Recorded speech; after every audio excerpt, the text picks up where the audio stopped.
नमस्कार दोस्तों, मैं हूं शशांक सजवान और एक यूपीएससी मेंटर। अभी कुछ सालों से मैं यूपीएससी एस्पिरेंट्स को गाइड करता हूं और ये जो गाइडेंस मैं देता हूं ये मैं अपने एक्सपीरियंस के बेस पे देता हूं। लगभग 3 से 4 साल मैंने यूपीएससी की तैयारी करी और उन 3-4 सालों में मैंने ऐसी बहुत सारी गलतियां करी जो मुझे फील हुआ कि यार अगर मेरे पास शायद कोई ऐसा मेंटर होता या कोई ऐसा इंसान होता जो मुझे अच्छे से गाइड करता तो शायद ये 4 साल नहीं, शायद एक ही साल में मेरा एग्जाम निकल जाता या फिर मैक्स टू मैक्स 1-2 अटेम्प्ट के बाद एग्जाम निकल जाता। लेकिन जब मैंने अपनी तैयारी स्टार्ट करी थी 2016 में, मैं 2016 सितंबर में ओल्ड राजेंद्र नगर गया था और वहां पर बिना किसी गाइडेंस के जस्ट मैंने अपनी प्रिपरेशन स्टार्ट कर दी थी। और यूपीएससी में सबसे इंपॉर्टेंट होता है कि आप किस राह पे चल रही हो, बहुत जरूरी होता है क्योंकि इतनी बड़ी प्रिपरेशन होती है। इस प्रिपरेशन के बहुत सारे एस्पेक्ट्स होते हैं, प्रीलिम्स होता है, मेंस होता है, इंटरव्यू होता है। देयर आर मल्टीपल सब्जेक्ट्स, लगभग 15 से ज्यादा सब्जेक्ट्स होते हैं और हर सब्जेक्ट्स का वेटेज अलग होता है। कुछ छोटे सब्जेक्ट्स होते हैं, कुछ बड़े सब्जेक्ट्स होते हैं, लेकिन यहां पर बहुत मैटर करता है कि आपकी डायरेक्शन क्या है।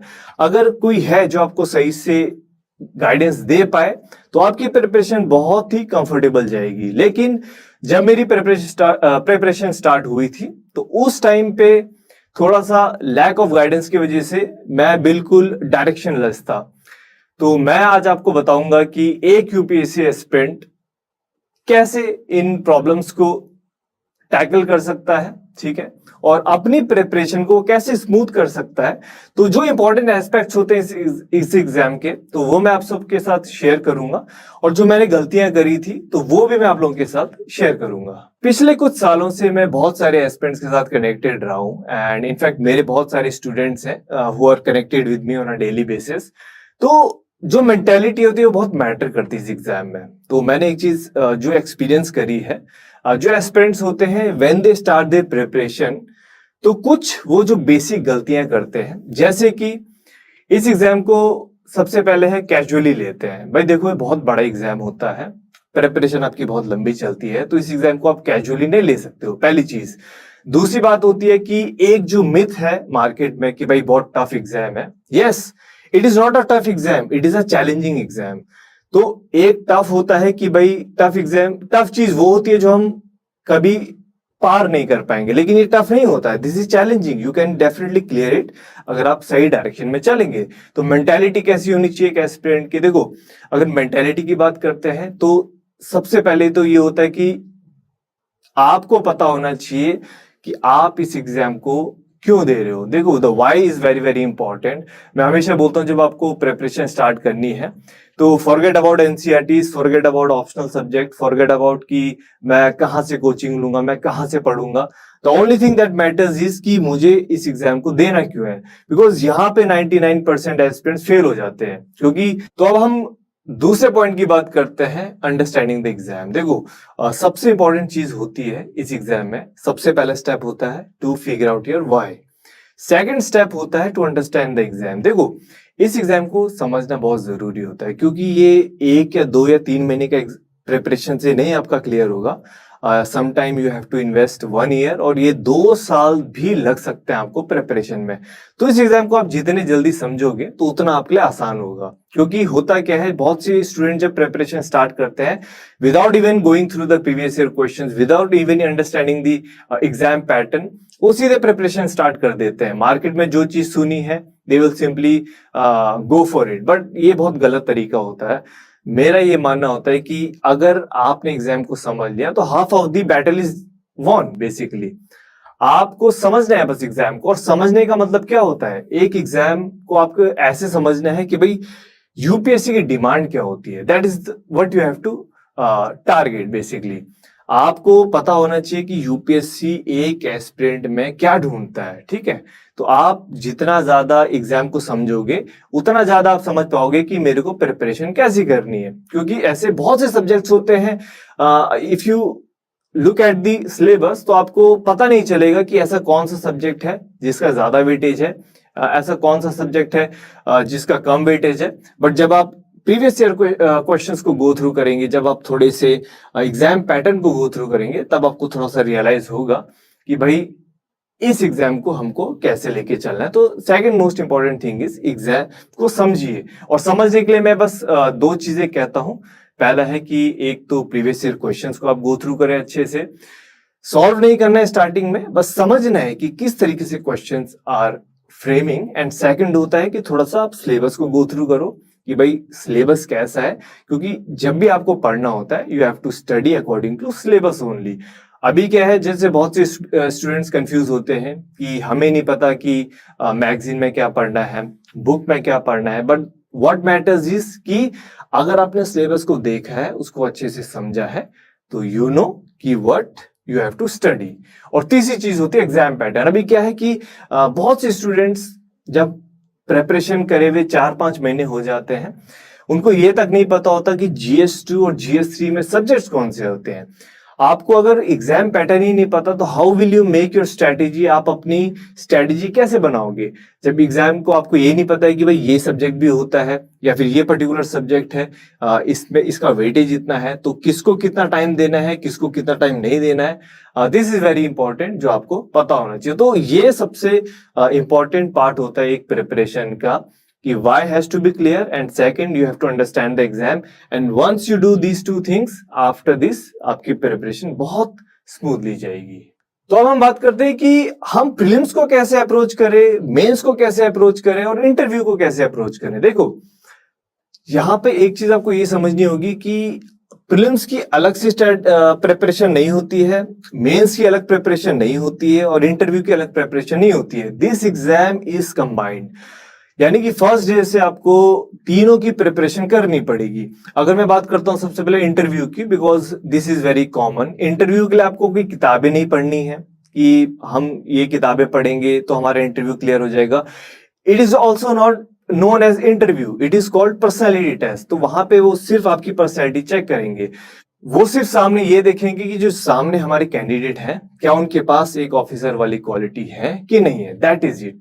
बाकी इट डज नॉट मैटर कि आप कितनी अच्छी इंग्लिश बोलते हैं, इट डज नॉट मैटर कि आपके पास कितना सारा नॉलेज है। देखो, knowledge is one part of this preparation, but आपकी पर्सनैलिटी, आप अपने आप को कैसे वहां पे शो करते हो, आपका वो पॉजिटिव एटीट्यूड, ठीक है, आपकी वो क्विक थिंकिंग एंड आपका जो एक नेचर होता है, आपकी जो बिहेवियर है, ये सारी चीजें हैं जो वहां पे देखी जाती है। और इसमें मैंने जो एक चीज स्टार्टिंग में भी कही थी कि जो आपका वाई है, it has to be clear, तो वो चीज आपको आपके इंटरव्यू में बहुत हेल्प करेगी। क्योंकि मैं आपको लिटरली बता रहा हूं, I have met many aspirants जो प्रिपरेशन को करे 5 से 6 महीने हो गए, but they still ask me कि सर मैं इंटरव्यू में जब जाऊंगा तो मैं वहां पे वाई का जवाब क्या दूंगा। तो गाइस, दिस इज शॉकिंग, क्योंकि अगर आपका वाई क्लियर नहीं है अभी, तो आप 5-6 महीने प्रिपरेशन कैसे कर रहे हो फिर?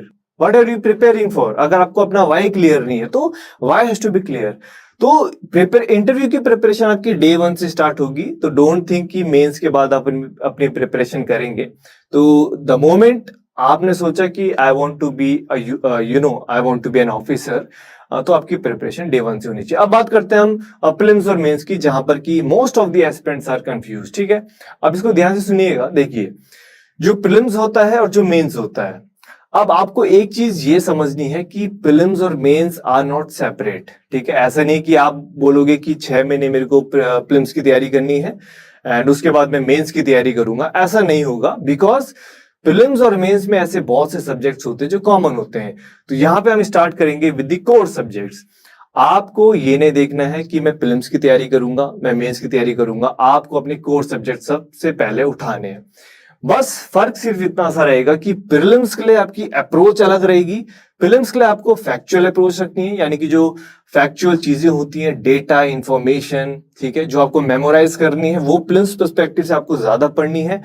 और मेंस के लिए यहाँ पे आपकी अप्रोच रहेगी सब्जेक्टिव, इशू बेस्ड, ठीक है, यानी कि कोई एक पर्टिकुलर इशू है, उसके बारे में आपको पता होना चाहिए, ठीक है, उसका बैकग्राउंड, प्रेजेंटली वो न्यूज में उसका क्या स्टेटस है, ठीक है, उसके बारे में आपका ओपिनियन, और उसमें गवर्नमेंट क्या इनिशिएटिव ले रही है, ये चीज आपको मेंस पर्सपेक्टिव से कर रहे हैं। क्योंकि मेंस में they won't be asking you about the articles और अमेंडमेंट्स। हाँ, जो कंट्रोवर्शियल है या जो कुछ इश्यूज आपको न्यूज में दिखते हैं, they can ask that, but mains is kind of subjective. अब यहाँ पे हम बात करेंगे कि प्रीलिम्स और मेंस को आपको कैसे लेके चलना है। देखो मेरी सिंपल सी एक अप्रोच रहती है। स्टार्ट आपको कैसे करना है? स्टार्ट आपको करना है विद एनसीईआरटीज। अब एनसीईआरटी से क्यों करना है? हर कोई बोलता है एनसीईआरटी से स्टार्ट करो, एनसीईआरटी से क्यों करना है? देखो ये चीज आपको समझनी होगी। आपको स्टार्ट करना पड़ेगा फ्रॉम ग्राउंड, आपको जीरो से स्टार्ट करना है, तो आपको पहले अपने बेसिक्स को क्लियर करना पड़ेगा। बेसिक्स को क्लियर करना बहुत जरूरी होता है, क्योंकि एक बार अगर आपके बेसिक्स क्लियर हो जाते हैं तो सबसे पहले जब आप न्यूज़पेपर पढ़ेंगे या आप करंट अफेयर्स पढ़ेंगे तो आपको वहां पे चीजें समझ में आएंगी, आप चीजों को कनेक्ट कर पाओगे। इसके बाद जब आप स्टैंडर्ड बुक पढ़ोगे तो वहां पे भी आपको दिक्कत नहीं आएगी, क्योंकि आपके बेसिक्स ऑलरेडी क्लियर है। लेकिन most of the aspirants NCERTs को निग्लेक्ट करते हैं कि यार ये बेसिक बुक कौन पढ़ेगा, टाइम वेस्ट हो जाएगा। देखो टाइम तो आपको देना पड़ेगा, देयर इज नो शॉर्टकट। और ये भी देखो ये भी मेरा पर्सनल एक्सपीरियंस है। मोस्ट ऑफ द स्टूडेंट्स जिनके बेसिक्स मजबूत रहते हैं उनको दिक्कत नहीं आती है आगे में। अभी क्या है कि बहुत से स्टूडेंट जैसे स्टैंडर्ड बुक्स पढ़ते हैं, उनका ये क्वेरी रहता है कि हमें समझ नहीं आ रहा। मैं उनसे सिर्फ एक सवाल पूछता हूँ कि आपने बेसिक बुक पढ़ी है इनकी, एंड उनका आंसर रहता है हमने नहीं पढ़ी है। जब आपने बेसिक्स नहीं कवर करे तो ऑब्वियसली आपको इसमें इश्यू आएंगे, आप खुद इसको एक्सपीरियंस कर सकते हैं। तो प्रीलिम्स और मेंस की तैयारी कैसे करनी है, इन शॉर्ट में आपको ये बोलूं।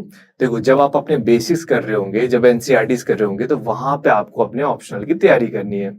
ऑप्शनल एक ऐसा सब्जेक्ट होता है which is of 500 marks, almost कह सकते हैं 1/3 ऑफ योर मेंस प्रिपरेशन, और ऑप्शनल इज मेक और ब्रेक ऑफ योर प्रिपरेशन।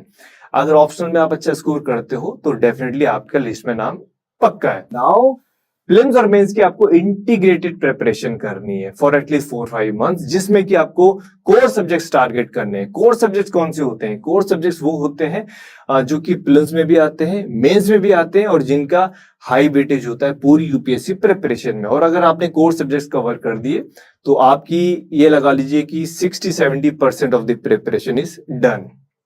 ये कोर सब्जेक्ट्स कौन से होते हैं? जैसे आपका पॉलिटी है, आपका इकोनॉमिक्स हो गया, आपका ज्योग्राफी है, आपका हिस्ट्री है, और उसके बाद थोड़ा सा हम एनवायरनमेंट और साइंस एंड टेक भी कह सकते हैं। ठीक है, तो ये सब्जेक्ट्स आपको स्टार्टिंग में करने हैं। अब यहाँ पे क्या है कि बहुत से एस्पिरेंट अलग अलग अप्रोच अपना सकते हैं। जैसे कि आप पेपर वाइज प्रिपरेशन कर सकते हो, कि आपने एक GS1 को लिया या GS2 को लिया, GS3 को लिया। मैं हमेशा रिकमेंड करता हूँ start with polity and economics, क्योंकि ज्यादातर जो करंट बेस्ड न्यूज होती है, polity, economy, science and tech, थोड़ा इनसे आती है। तो जितने जल्दी आप पॉलिटी, इकोनॉमी करोगे तो आपको न्यूज़पेपर, करंट अफेयर, मैगजीन पढ़ने में दिक्कत नहीं आएगी। तो start with these subjects and then you can jump to history and geography. अब दूसरी बात ये होती है कि once you are done with your core subjects, तो आप ठीक है, या तो आप पेपर वाइज चले, बट आई रिकमेंड कि आप कोर वाइज चल सकते हो, कि आप एक कोर सब्जेक्ट को पकड़ो, then jump to another core subject, then उसके बाद बाकी कोर्स सब्जेक्ट पे आप प्रोसीड करें। एंड इसमें सबसे इंपॉर्टेंट चीज जो ध्यान आपको रखना है, जैसे आप आगे प्रोसीड करते हैं, पीछे का भी आपको रिवाइज करते हुए चलना है। क्योंकि मोस्टली जो यहाँ पे मिस्टेक जो एस्पिरेंट्स करते हैं वो ये करते हैं कि वो आगे तो बढ़ते चलते हैं, लेकिन पीछे का वो रिवाइज नहीं करते हैं। देखो यहाँ पे मैं आपको अगर बोलूं इन शॉर्ट, 3 चीजें बहुत इंपॉर्टेंट होती है यूपीएससी प्रिपरेशन में। एक होता है प्रैक्टिस, एक होता है प्रीवियस ईयर क्वेश्चंस को गो थ्रू करना, उनको सॉल्व करना, और सबसे इंपॉर्टेंट होता है रिवीजन। हम इन तीनों चीजों को इग्नोर कर देते हैं। एस्पिरेंट्स पढ़ते जाते हैं, ना वो पास का रिवाइज करते हैं, ना वो प्रीवियस ईयर क्वेश्चंस को गो थ्रू करते हैं, और वो अपनी धुन में पढ़ाई करते जा रहे हैं, डिफीटिंग दी एग्जामिनेशन रिक्वायरमेंट्स, और सबसे इंपॉर्टेंट तो रिवाइज भी नहीं कर रहे हैं। तो जब आप कोर चीजें के साथ ये इंपॉर्टेंट चीजों को नहीं फॉलो करेंगे तो आपको जाहिर सी बात है इंप्रूवमेंट नहीं दिखेगा, जिसके लिए हम परेशान रहते हैं। ठीक है, तो इसके बाद आपको क्या करना है कि once you are done with your core subjects, उसके बाद देखो आपका काम आसान हो जाएगा। क्योंकि यूपीएससी में अगर हम बोलें तो 2 चीजें बहुत मैटर करती है, core subjects and optional. Now you are done with your core subjects and उसके बाद आपने अपना ऑप्शनल कवर कर दिया है। अब बचता है बहुत रिमेनिंग सब्जेक्ट्स बचते हैं। जैसे अगर हम GS1 की बात करते हैं, सोशल इश्यूज है भाई, सोशल इश्यूज है। और जैसे आपका GS2 की बात करते हैं, आपका गवर्नेंस हो गया, सोशल जस्टिस हो गया, IR हो गया। और GS3 की बात करते हैं, जैसे इंटरनल सिक्योरिटी, डिजास्टर मैनेजमेंट, ये वो सब्जेक्ट्स होते हैं जो आपका ज्यादा टाइम नहीं लेंगे। जितने भी रिमेनिंग सब्जेक्ट्स हैं ये मात्र 2 महीने में आप कवर कर सकते हो। तो कहने का मतलब है कि जो ज्यादातर जो प्रेशर एस्पिरेंट्स फील करते हैं वो फील करते हैं इन कंप्लीटिंग द कोर सब्जेक्ट। और इशू यहीं पे आता है, जब ऑप्शनल आपका लेट स्टार्ट होता है तो आप अपने कोर सब्जेक्ट्स को टाइम नहीं दे पाते हो। क्यों? क्योंकि वहां पे आपको प्रैक्टिस भी करना है, आंसर राइटिंग भी करनी है। तो एक सही अप्रोच ये रहेगी कि आप अपने बेसिक्स को कंप्लीट करो। After that you jump to your core subjects को कंप्लीट करो। एंड क्योंकि बेसिक्स के साथ आपके ऑप्शनल कवर हो जाना चाहिए, एंड जैसे आप कोर सब्जेक्ट स्टार्ट करोगे तो उस टाइम पे आप अपनी आंसर राइटिंग और टेस्ट सीरीज लगा सकते हो। एंड उसके बाद once you are done with the core subjects, उसके बाद आपने करना है रिवीजन, और रिवीजन के साथ में आप अपने जो पेंडिंग जो टारगेट्स है you have to do that. अब यहाँ पे बस एक चीज ये रखनी है, आपकी जो प्रिपरेशन है वो इंटीग्रेटेड रहेगी, लेकिन जस्ट प्रीलिम्स के 2-3 महीने पहले आपको प्रीलिम्स फोकस तैयारी करनी है। अब जैसे हम बोलते हैं कि प्रीलिम्स फोकस तैयारी कैसे होती है, देखो ये चीज आपने समझनी है। अगर आपने प्रीवियस ईयर क्वेश्चंस अच्छे से गो थ्रू करे होंगे तो आपको पता है कि प्रीलिम्स की रिक्वायरमेंट क्या होती है। फैक्चुअल टाइप की चीजें ज्यादा पूछी जाती हैं, ठीक है। जैसे एक्ट हो गया, अमेंडमेंट हो गया, कोई पर्टिकुलर कंसेप्ट हो गया, कोई स्पीशी हो गई। तो इस तरह की जो याद करने वाली चीजें होती हैं, थोड़े से जो कंसेप्चुअल चीजें होती है, ये प्रीलिम्स में ज्यादा पूछी जाती हैं। तो आपको थोड़ी फैक्चुअल चीजों पे ज्यादा जोर डालना पड़ेगा। एंड प्रीलिम्स के बाद आपको जो आपकी 80-90 डेज का जो गैप मिलता है प्रीलिम्स और मेंस के बीच का, तो वहां पे आपको सिर्फ 2-3 चीजें ही करनी है। वहां पे आपको आंसर राइटिंग पे ज्यादा फोकस करना है, ऑप्शनल को अपना रिवाइज करना है, and then you have to focus on the remaining important topics. तो इस तरीके से आपको अपनी प्रिपरेशन को लेके चलना है। अगर हम बात करें बुक लिस्ट की, तो क्या बुक्स फॉलो में करनी चाहिए? देखो मैं ये बोलूंगा कि मार्केट में इतनी सारी बुक्स हैं, आपको कंफ्यूज होने की जरूरत नहीं है, ठीक है। You just have to follow the limited resources. ये चीज बहुत इंपॉर्टेंट होती है। ट्रस्ट मी, अगर मैं खुद इसमें भी अपना पर्सनल एक्सपीरियंस दूंगा, मैं देखता हूँ एस्पिरेंट्स को कि वो मल्टीपल बुक्स फॉलो कर रहे हैं, ऑनलाइन मल्टीपल रिसोर्सेज को फॉलो कर रहे हैं, और अगर उनसे बेसिक क्वेश्चन मैं पूछता हूँ एनसीईआरटी का, वो आंसर नहीं कर पाते हैं। तो भाई आप क्यों इधर उधर भागते हो? मैं कहता हूं कि चलो आपको जितनी बुक्स फॉलो करनी है you follow that, but at least जो आपकी जो कोर बुक्स हैं, जो इंपॉर्टेंट बुक्स हैं, जहां से कि आपका सिलेबस कवर हो रहा है, एटलीस्ट आप उनको तो फॉलो करो। सबसे इंपॉर्टेंट क्या होता है, देखो सबसे बड़ा मिथ क्या होता है कि ये 2-4 बुक्स के नाम है, हमको ये पढ़ने हैं, ये हमको फॉलो करने हैं। ये गलत स्ट्रेटेजी होती है। हमेशा आप याद रखो, आप बुक्स को नहीं पढ़ रहे हो, आप सिलेबस को पढ़ रहे हो। आपको क्या करना है, आपने एक सिलेबस देगा, सिलेबस में जो रिक्वायरमेंट है आपने उन टॉपिक्स को कवर करना है। That means you have prepared your exam well. अब जाहिर सी बात है, जो फेमस बुक्स होती हैं तो वो कुछ ऐसी बुक्स होती हैं, जैसे कि मैं अब नाम लूं कि प्रीलिम्स की अगर हम बात करते हैं, प्रीलिम्स में आपके 7 कंपोनेंट्स होते हैं, अगर आपको पता होगा अच्छे से।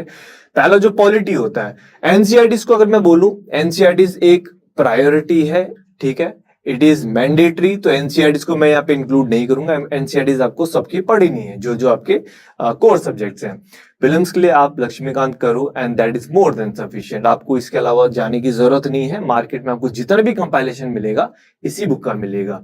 प्रीलिम्स के बाद अगर हम बात करते हैं हिस्ट्री की, हिस्ट्री में आपको ये समझना पड़ेगा कि एंशिएंट, मेडिवल और जो मॉडर्न होता है, मॉडर्न का वेटेज थोड़ा ज्यादा होता है। आप खुद पीवाईक्यूज गो थ्रू करो। देखो जो चीज मैं बोल रहा हूं ये भी मैंने पीवाईक्यू में अच्छे से समझी है, तभी मैं बोल रहा हूं, ठीक है। तो आप खुद से इसको एक्सपीरियंस कर सकते हो। एंशिएंट मेडिवल के लिए old NCERTs are more than sufficient, और ये मॉडर्न के लिए आप स्पेक्ट्रम फॉलो कर सकते हैं, दैट इज अपने में सफिशिएंट है। अगर हम बात करते हैं ज्योग्राफी की, देखो ज्योग्राफी के लिए तो वैसे बहुत सारी स्टैंडर्ड बुक्स रिकमेंड की जाती हैं, बट आई फील कि आप अगर एनसीईआरटीज पे स्टिक करोगे, 6 to 12 NCERTs, and apart from that आप चाहो तो जीसी लॉन्ग बहुत रिकमेंड करते हैं, बट आई थिंक कि इट इज नॉट मैंडेटरी। आप खुद के शॉर्ट नोट्स बना सकते हो। बहुत सी जो कोचिंग इंस्टीट्यूट्स हैं उनके भी अच्छे नोट्स रहते हैं, तो आप उनसे हेल्प ले सकते हो। तो अलग से आपको स्टैंडर्ड बुक नहीं पढ़नी। कि देखो आपको ये चीज समझनी है कि जो बुक आप पढ़ रहे हो, अगर उससे सिर्फ 10, 15 या 20% ही आपको इंफॉर्मेशन मिल रही है, तो उस बुक को पढ़ के कोई फायदा नहीं है। क्योंकि आपको पहले तो टाइम लगेगा कि इससे मैं क्या पढ़ूं क्या ना पढ़ूं। बेटर किसी कोचिंग का आप रेफरेंस ले सकते हो, and it will be very easy for you. इसके बाद अगर हम बात करते हैं एनवायरनमेंट की, देखो एनवायरनमेंट और साइंस अटैक, देखो जो जनरल साइंस आता है बहुत ज्यादा कोड क्वेश्चंस तो नहीं आते हैं, लेकिन अगर हम बात करते हैं थोड़ा सा, ये बहुत ही डायनेमिक है, मतलब कि थोड़ा सा जो करंट बेस्ड जो इश्यूज होते हैं वो आप प्रिपेयर कर सकते हो। देखो यूपीएससी का सबसे बड़ा एक जो इंपॉर्टेंट जो एस्पेक्ट है, आपको ये चीज ध्यान में रखना है कि यूपीएससी में जो क्वेश्चंस आते हैं, अब आप सोच सकते हैं कि यार इतना सारा आता है, हम क्या क्या क्या प्रिपेयर करें। One thing which I figured it out कि आप जो स्टैटिक कवर करोगे तो मोस्ट जो करंट बेस्ड जो आर्टिकल्स या न्यूज आती है तो उसी का स्टैटिक आप प्रिपेयर करो, क्योंकि ज्यादातर यूपीएससी करंट से क्वेश्चन पूछता है। अगर करंट में कोई भी पर्टिकुलर टॉपिक है तो उसका स्टैटिक ही वो टारगेट करते हैं ज्यादातर। This is not short but it will help you, at least आपको हेल्प करेगा आपकी प्रिपरेशन बूस्ट करने में। अगर हम बात करते हैं बाकी जो इकोनॉमिक्स बचा, economics is the most feared subject. देखो इसमें बहुत सारे अच्छे अच्छे एजुकेटर्स हैं जिनको आप फॉलो कर सकते हो, तो I think that can be considered as one stop solution. लेकिन सबसे इंपॉर्टेंट मैं मानता हूं कि अगर आप इकोनॉमिक्स के लिए पहले आप अपनी एनसीईआरटीज कवर करो, उसके बाद कोई भी एक स्टैंडर्ड बुक रेफर फॉलो कर सकते हो बेसिकली। जैसे संजीव वर्मा सर की हो गई है, आप श्री राम सर की हो गई है, तो ये अच्छी अच्छी कुछ बुक्स है यू कैन रेकमेंड। मतलब देखो इकोनॉमिक्स में क्या है, लैंग्वेज का खेल है सारा, अलग अलग बुक है, सबकी अपनी अपनी लैंग्वेज है, तो आप चाहो तो 2-3 बुक देख सकते हो जो आपको ज्यादा पसंद आए, जिनकी लैंग्वेज अच्छी लगे, यू कैन फॉलो देम। इसके बाद आपका बचता है करंट अफेयर। देखो करंट अफेयर्स का बहुत सिंपल मेरा स्ट्रेटेजी रहती है, बहुत simple, newspaper and one monthly magazine, that is it. Apart from that अगर आपको कहीं से किसी की अच्छी कंपाइलेशन मिलती है जिसमें कि एवरीथिंग इज कवर्ड, तो you can also refer that, but मैं कहता हूं सबसे पहले न्यूज़पेपर पढ़िए, ज्यादा नहीं 30-40 मिनट्स, ऐसा नहीं कि 1.5-2 घंटे पढ़ने हैं। अपार्ट फ्रॉम दैट एक मंथली मैगजीन है, कोई भी आप पढ़ सकते हो जिसमें आप कंफर्टेबल है। इसके बाद अगर आपका ये कंप्लीट हो जाए, थोड़ा सा योजना और कुरुक्षेत्र की summary, no need to read thoroughly the whole magazine. इसके बाद आई डोंट थिंक सो आपको कुछ और पढ़ने की जरूरत है, लेकिन इसके बाद अगर आपका टाइम मिलता है और आप सब कुछ कवर कर पाते हो तो आपकी चॉइस है कि आप बाकी जो वेरियस ऑनलाइन चैनल्स होते हैं तो वहां पे आप एज अ रिवीजन के तौर पे चीजों को गो थ्रू कर सकते हो। मेंस में भी देखो जो हमारे कोर्स सब्जेक्ट हैं बुक्स ऑलमोस्ट सेम रहेंगी।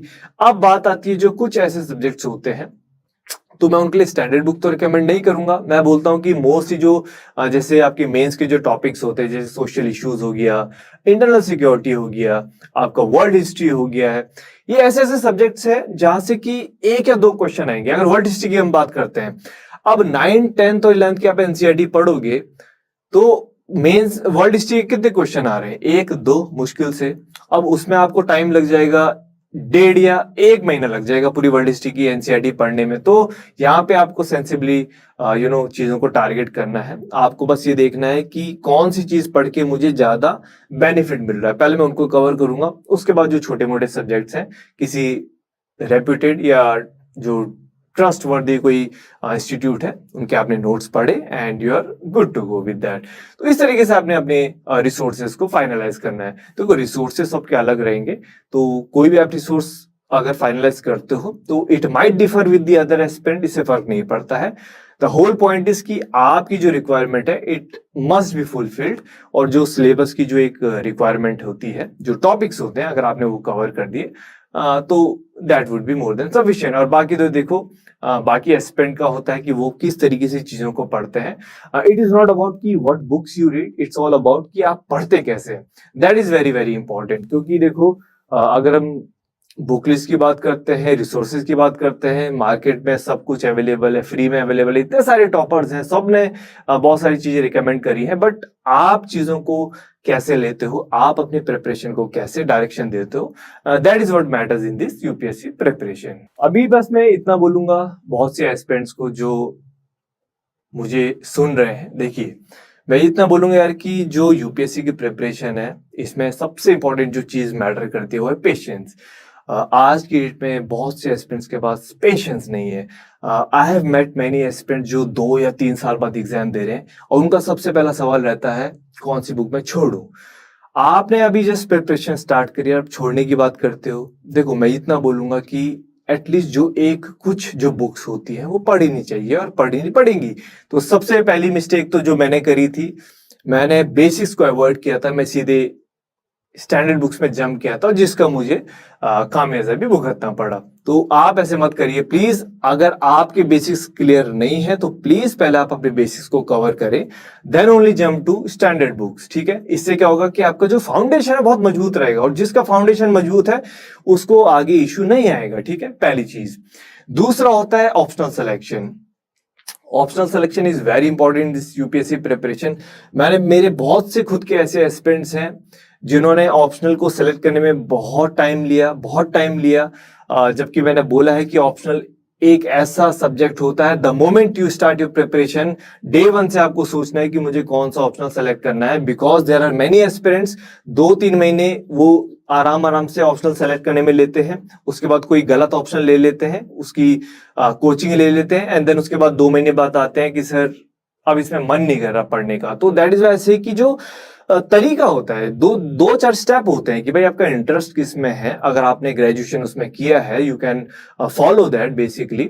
और मान लीजिए कि अगर आपका इंटरेस्ट भी नहीं है किसी में, आपने ग्रेजुएशन में भी नहीं किया, तो आप भी देख सकते हो कि जीएस के साथ कौन सा ओवरलैप कर रहा है। भाई ऐसा कोई सब्जेक्ट हो गया, हिस्ट्री हो सकता है, ज्योग्राफी हो सकता है, पीएसआईआर हो सकता है, पबैड हो सकता है, सोशियोलॉजी हो सकता है, साइकोलॉजी हो सकता है। तो ऐसा कौन सा ऑप्शन है जो कि आपके जीएस के साथ ओवरलैप कर रहा है, तो you can also take that. तो ऑप्शनल में प्लीज ढिलाई मत देना, क्योंकि ऑप्शनल एक ऐसा सब्जेक्ट है, 500 नंबर है। आप कंपेयर कर लो जीएस 2 और 3, जीएस 2-3 में कम से कम 8-10 सब्जेक्ट्स है, वहां पे एक मात्र आपका ऑप्शनल उन्हीं के इक्विवेलेंट है, और ऑप्शनल आपको इतने नंबर दिला सकता है जिससे कि आपका सिलेक्शन बड़े आसानी से हो जाएगा। ये मैं आपको अगर यकीन है तो आप खुद टॉपर्स के मार्क्स देख सकते हो कि ऑप्शनल ने कितनी रैंक्स को वेरी किया है। तो ये चीज है पहली। तीसरा मैं ये बोलूंगा कि देखिए प्रीवियस ईयर क्वेश्चंस, बहुत से स्टूडेंट्स प्रीवियस ईयर क्वेश्चंस को टोटली निगलेक्ट करते हैं। प्रीवियस ईयर क्वेश्चंस बहुत जरूरी होते हैं, क्योंकि अगर आप प्रीवियस ईयर क्वेश्चंस से प्रैक्टिस करते हो तो बहुत सारे ऐसे टॉपिक्स होते हैं जो थोड़े रिपीट होते हैं, और जिससे आपको थोड़ा आइडिया लग जाएगा कि यार यूपीएससी का एक जो रिक्वायरमेंट है क्या। अभी क्या है कि बहुत से स्टूडेंट मुझसे यही पूछते हैं कि मैं एनसीईआरटी में पढ़ूं क्या, मैं न्यूज़पेपर में पढ़ूं क्या, मैगजीन में क्या पढ़ूं, मैं स्टैंडर्ड बुक में क्या पढ़ूं। देखो इसका आपको आंसर मिल जाएगा प्रीवियस ईयर क्वेश्चन और सिलेबस में। आप सिलेबस और प्रीवियस ईयर क्वेश्चंस देख लो, आई कैन गारंटी आपको किसी से भी पूछने की जरूरत नहीं पड़ेगी मुझे पढ़ना क्या है, क्योंकि सिंपल सी बात है ना।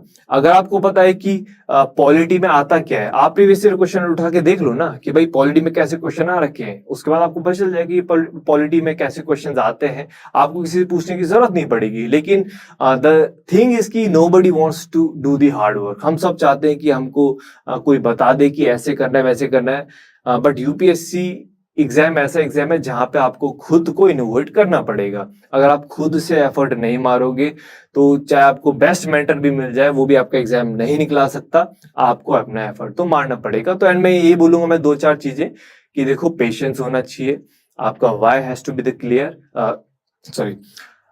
पेशेंस होना चाहिए, आपका वाई क्लियर होना चाहिए, और जो आपको पता होना चाहिए कि मेरे को अपनी प्रिपरेशन को किस हिसाब से लेके जाना है। और सबसे इंपॉर्टेंट चीज ये है कि अगर आप प्रिपरेशन स्टार्ट करते हो तो प्लीज मेक श्योर कि 1 साल तक आप इस प्रिपरेशन के साथ कुछ मत करिएगा, ठीक है। बहुत से स्टूडेंट्स क्या करते हैं कि वो प्रिपरेशन स्टार्ट करते ही वो बाकी एग्जाम्स हो गए, ये इधर उधर टाइम देना स्टार्ट कर देते हैं। मैं समझता हूँ कि 1 साल आपको सिर्फ यूपीएससी को देना चाहिए अच्छे से, तभी आपका जो फाउंडेशन है वो मजबूत होगा। अगर आप बाकी एग्जाम्स को टाइम देते हो तो आप अपना 100% नहीं दे पाओगे यूपीएससी को। और इनिशियल के जो टाइम होता है वो बहुत क्रुशियल होता है, यहाँ पे आप बहुत एनर्जेटिक रहते हैं एंड यहाँ पे बहुत सारी चीजें आप कवर कर सकते हो। और 1 साल अगर किसी एस्पिरेंट ने अच्छे से प्रिपरेशन को दे दिया तो इसके बाद आपको आई वुड से कि कभी भी आप चाहे कोई भी जॉब करो, किसी भी एग्जाम की तैयारी करो, तो 4-5 घंटे ज्यादा आपको देना नहीं पड़ेगा। तो जो कहते हैं 10-12 घंटे वो मिथ है, ऐसा नहीं होता। एक लिमिटेड 7-8 आवर्स में भी आप अच्छी खासी प्रिपरेशन कर सकते हो। But the most important thing is